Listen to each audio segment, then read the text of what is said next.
Hey guys, how's it going? It was nice enough the day after work where I was able to fire up my bigger tractor here. This is a Kubota backhoe that I put on the back of this thing. Pretty handy. It sure beats having to shovel stuff. These tires are loaded. This is a stick shift. She's pretty low hours. She's only got 526 hours on her. This is an excellent size tractor for doing woodwork and stuff. I made these forks. They're just a high-low set of forks that I built a background for, and they pin on just with the bucket. What's nice is this is a 1510D New Holland, and all my bucket attachments interchange with my TC21. The pin location's all the same, so that was pretty handy. So these forks will fit my littler tractor. I keep them on this one because this one picks up more. I have a 5-foot bucket for this as well. It's supposed to have an 1,800 pound lifting capacity. I don't know as if it would truly do that or not, but it definitely picks up more than the TC21D. This thing can push and pull a heck of a lot more too. But yeah, it's got the 3 different ranges, and you throw this thing in low first gear, she'll crawl. I picked up, this big chunk of walnut with it. Brought it back here. I got it propped up. I got to clean this. I got stones and everything else in here. I got to clean this really good. I think probably the first foot and a half of this, I'm gonna use as testing for that brand new 462 that I got. I think I want to test that against my stock 500i, and then maybe against the ported 500i, and see where they're at, and maybe even test it up against the 7310 and see where it's sitting. If that's something you guys are interested in seeing. I just gotta clean it off good because I don't need to eat anything. This one I'm probably gonna, when I get done with these walnuts and better weather gets here, I'm probably gonna turn it over, cut a few more all the way through it or whatever, and then I'll just take my axe and all these chiblets I'll just feed through my wood stove.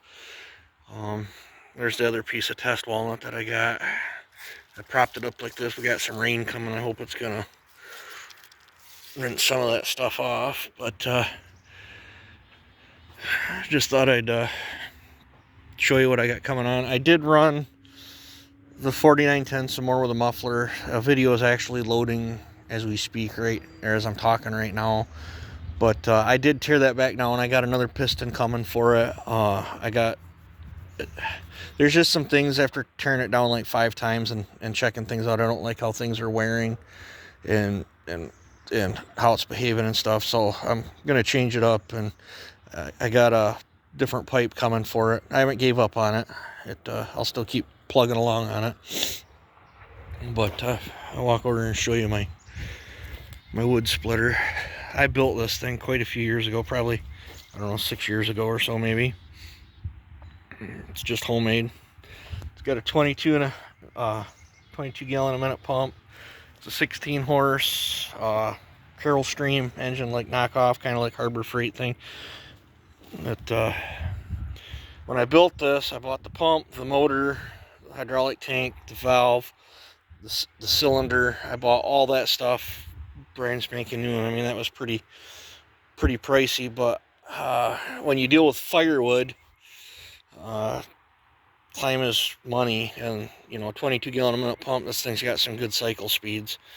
So these are old Oliver dozer fenders that I just cobbed up on here. It's kind of nice because I can, if I get a big one up like out of the bucket of the tractor, I can pop it, and then it stays here, and then I can grab each half. And then a lot of times I'll have my black car trailer backed up under part of it there, and then I can just keep pushing the wood on until it's time to stack it. Or if I've got the dump truck backed up to it, I can take it right off here and toss it into the dump truck as we're splitting. You get 2 people operate, one splitting and one throwing wood, that this thing can really make short work of wood. I'm really glad I built it. If I had it to do over again, I'd probably redesign it where I have an arm that I could roll them on and tip them up on with a two-way valve or whatever and another cylinder. But this serves its purpose. I got quite the mess out here. I did go through quite a bit of wood this winter. When the weather gets better, what I'll do is I'll take some of this out, restack it into there, and then I'll start building my fresh stuff on this side, and then I'll burn off from that side next year. I flip and flop whatever's left. I flip and flop each year, so that way nothing just goes to rot. But I got quite the mess here to clean up once it finally gets good enough out here. It's starting to chill off right now, but so I just thought I'd do a little bit of it. This thing sat forever, since October, in my little shed there, and she let the glow plugs heat up, and she took right off, fired right up like it was nobody's business. These are really good tractors. I like them. Oh, well, I've blabbered on enough. You guys have a good one.